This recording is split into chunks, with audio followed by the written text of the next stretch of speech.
అందరికీ నారా చంద్రబాబు నాయుడు గారి నాయకత్వంలోని ఎన్డీఏ కూటమి ప్రభుత్వం తరఫున మీ అందరికీ నమస్కారాలు.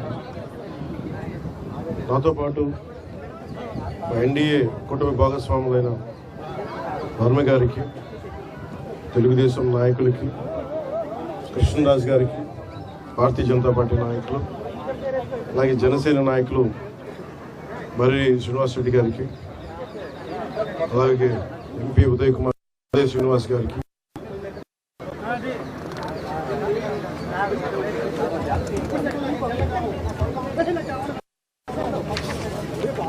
పార్టీని బలోపేతం చేయడానికి పార్టీలో జాయిన్ అయిన పెండెం దొరబాబు గారికి, జాయిన్ అయిన కార్పొరేటర్లందరికీ, ప్రతి ఒక్కరికి ఈ సందర్భంగా నా హృదయపూర్వక నమస్కారాలు, ధన్యవాదాలు తెలియజేసుకుంటాము.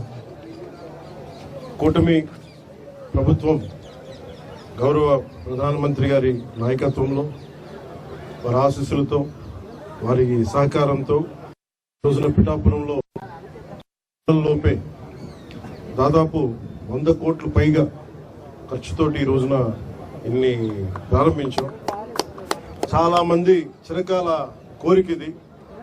ఎన్నికల ప్రచార సమయంలో అందరూ అడుగుతుంది 30 పడకల కమ్యూనిటీ హెల్త్ సెంటర్ని దాదాపు 100 బెడెడ్ ఏరియా హాస్పిటల్గా అభివృద్ధి చేయాలని అందరూ కోరిన మీదట ఈ రోజున 30 అంచనా వ్యయంతో నిర్మాణం జరిగింది. అదేవిధంగా 2 కొత్త బ్లాకులు, మరి OP ward, mortuary ward, dialysis మరి బ్లడ్ బ్యాంక్, ఆధునాతన మెషిన్లు అందుబాటులోకి రావడం జరుగుతోంది. నూతనంగా డర్మటాలజీ డిపార్ట్మెంట్స్ ఏర్పాటు, ophthalmology, radiology, pathology departments, ENT departments కూడా ఏర్పాటు చేయడం జరుగుతుంది.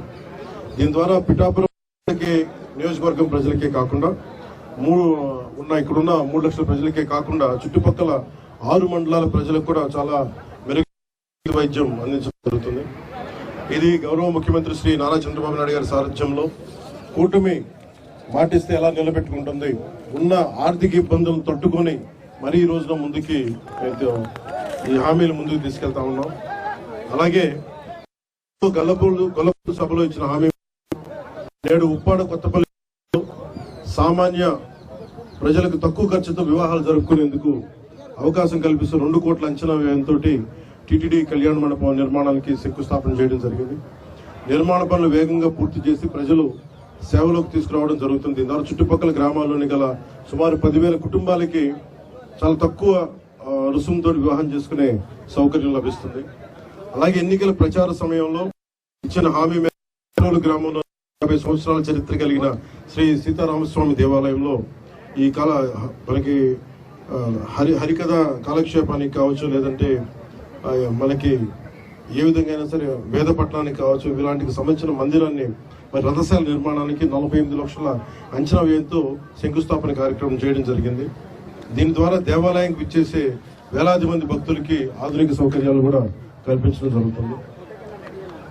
గొల్లపూడి మండలంలోని సుమారు 225 సంవత్సరాల చరిత్ర కలిగిన సీతారామస్వామి దేవాలయంలో ప్రాకార మండప నిర్మాణానికి 1,32 లక్షల అంచనా వ్యయంతో నిర్మాణ పనులకి శంకుస్థాపన చేయడం జరిగింది. దీని ద్వారా దేవాలయ ఆధునిక సౌకర్యాలు కూడా కల్పించడం జరుగుతుంది. 24-25 ఆర్థిక సంవత్సరంలో ఆంధ్రప్రదేశ్ రాష్ట్ర ప్రభుత్వం బీసీ మరియు కాపు ఎకనామికల్లీ వీకర్ సెక్షన్ వర్గాలకు చెందిన మహిళల ఆర్థికాభివృద్ధి కోసం ఉచిత ప్రాథమిక దర్జీ శిక్షణ పథకాన్ని ప్రారంభించింది. 45, 60, 90 రోజుల పాటు నిర్వహించే శిక్షణకు ఎంపికైన శిక్షణా సంస్థ ఎస్టీపీలు అందిస్తున్నాయి. ఈ పథకంలో భాగంగా పిఠాపురం నియోజకవర్గంలోని 3,456 మహిళలకు 8.64 కోట్ల విలువైన కుట్టు మిషన్లు నేడు పంపిణీ చేయడం జరుగుతోంది. అకాల వర్షాల ప్రభావాన్ని తగ్గించేందుకు పిఠాపురం నియోజకవర్గంలోని చిన్న సన్నకారు రైతులు ధాన్యాన్ని రక్షించేందుకు 26 లక్షల వ్యయంతో 2,000 టార్పాలిన్లను సిద్ధం చేసి నేడు ఉచితంగా రైతులకు అందజేయడం జరుగుతుంది. ఇందులో 1,000 టార్పాలిన్లు 13 లక్షలు ఓఎన్జీసీ వారి కార్పొరేట్ సోషల్ రెస్పాన్సిబిలిటీ నిధులు, 1,000 టార్పాలిన్లు జిల్లా నిధులతోటి సమకూర్చడం జరుగుతుంది. వ్యవసాయ యాంత్రీకరణలో భాగంగా రైతుల సమయాన్ని ఖర్చులను తగ్గించడమే కాకుండా వ్యవసాయ శాఖపై 50% సబ్సిడీపై వ్యవసాయ పరికరాలు ఈ పిఠాపురం నియోజకవర్గంలోని 103 పరికరాలు, అవి 14 రోటివేటర్లు, 39 పవర్ టిల్లర్స్, 50 స్ప్రే రైతులకి చేయడం జరుగుతుంది. దీని ద్వారా సుమారు 25,000 ఎకరాలు గల రైతులకి మేలు చేకూరుతుంది. ఉపాధి హామీ పథకం ద్వారా పిఠాపురం నియోజకవర్గంలో 18.2 కోట్ల విలువ గల 31 కిలోమీటర్ల పొడవైన 276 సీసీ రోడ్లు,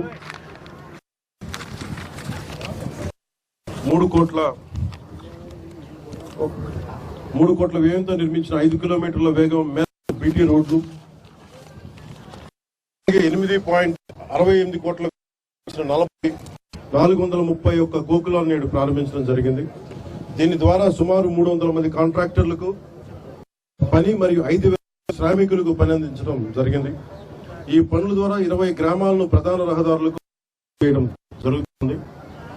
ఉపాధి హామీ పథకం కింద ఇప్పటికే మంజూరైన 21.58 కోట్ల విలువైన రహదారి పనులు తొందరగా కొనసాగిస్తూ వచ్చే 3 నెలల్లోగా పూర్తి చేయాలని ప్రణాళిక రూపొందించబడింది. దీనికి ద్వారా సుమారు 200 పైగా కాంట్రాక్టర్లకి పని మరియు 5,000 మంది శ్రామికులకు పని అందజేయడం జరుగుతుంది. ఈ పనుల ద్వారా సుమారు 12 గ్రామాలను ప్రధాన రహదారులకు అనుసంధానం చేయడం జరుగుతుంది. గౌరవ ప్రధానమంత్రి శ్రీ నరేంద్ర మోదీ గారి నాయకత్వంలో ఎన్డీఏ ప్రభుత్వం సకాలంలో రాష్ట్రాలని గౌరవ ముఖ్యమంత్రి నారా చంద్రబాబు నాయుడు గారి నాయకత్వంలో రాష్ట్రాలకి వచ్చే నిధులను సమకూర్చడం ద్వారా ఇవన్నీ చేయగలుగుతున్నాం. గౌరవ ప్రధాని నరేంద్ర మోదీ గారికి, గౌరవ ముఖ్యమంత్రి శ్రీ నారా చంద్రబాబు నాయుడు గారికి నా హృదయపూర్వక కృతజ్ఞతలు తెలియజేస్తా ఉన్నాను.